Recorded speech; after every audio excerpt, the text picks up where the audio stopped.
Récupération de KMB, ça va peut-être profiter aux Congolais. L'ouverture du score, le premier coup de griffe, le premier coup de Fimbu Chicotte.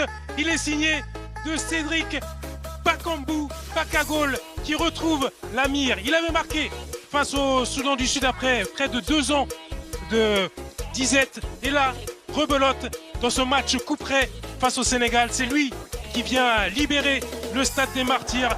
Cédric Bakambu calmer ses partenaires parce que après, on va dire, un premier quart d'heure en leur faveur, ils ont commencé à reculer progressivement et aussi à se faire prendre dans le dos.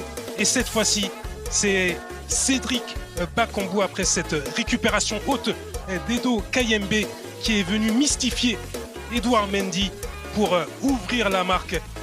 Alors qu'il était censé y avoir une jauge autour de 55 000 personnes parce que ce stade a déjà été au cœur de tumulte. La CAF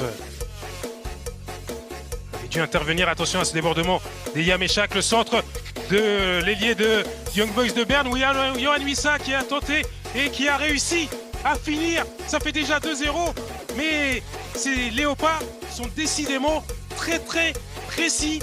Peu d'occasions, mais déjà 2 buts. C'est un coup parfait réalisé par les Congolais. Il est très rapide.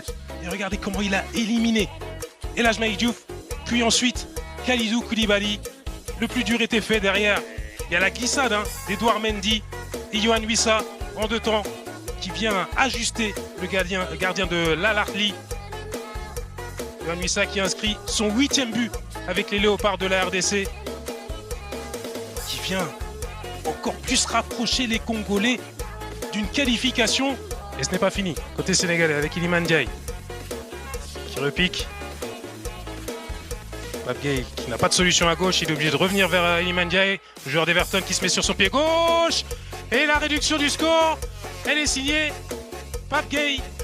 Pape Gueye en embuscade sur cette frappe d'Iliman Ndiaye, qui est venu tranquillement passer Dimitri Berthaud qui était un peu court. Et tout est relancé au stade des Martyrs.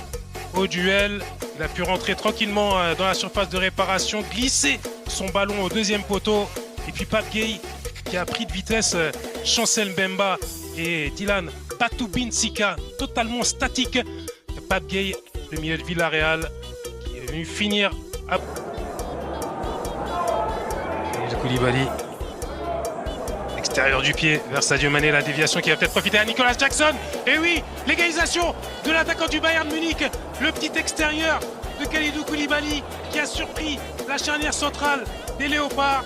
Et tout le banc des Lions de la Teranga qui est soulagé par cette égalisation de Nicolas Jackson. Ça va lui faire du bien, lui, leurs adversaires. Et regardez ce ballon de Kalidou Koulibaly qui a été dévié par Aaron Wan-Bissaka. Une déviation qui profite à l'ancien de Chelsea en première intention, qui se jette, qui vient tacler le ballon et surprendre Dimitri Berthaud qui ne peut rien.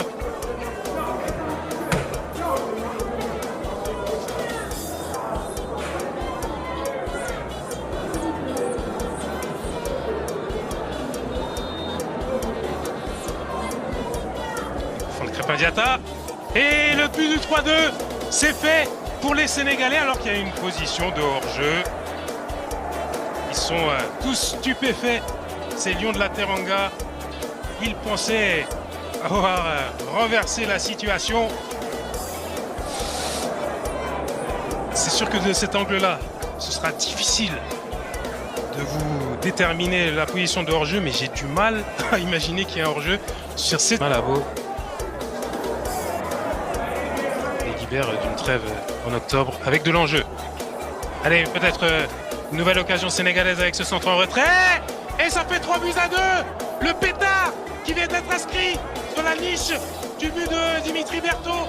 Le Sénégal qui vient de renverser les Léopards, d'asphyxier cette équipe, de climatiser le stade des Martyrs.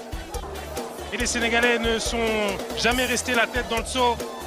Ils ont toujours cru en leur chance dans cette rencontre. Et vous voyez ce centre qui a été parfaitement déposé en retrait avec donc cette reprise de volée limpide Vraiment un superbe geste là qui vient d'être réalisé par Pape Matarsa.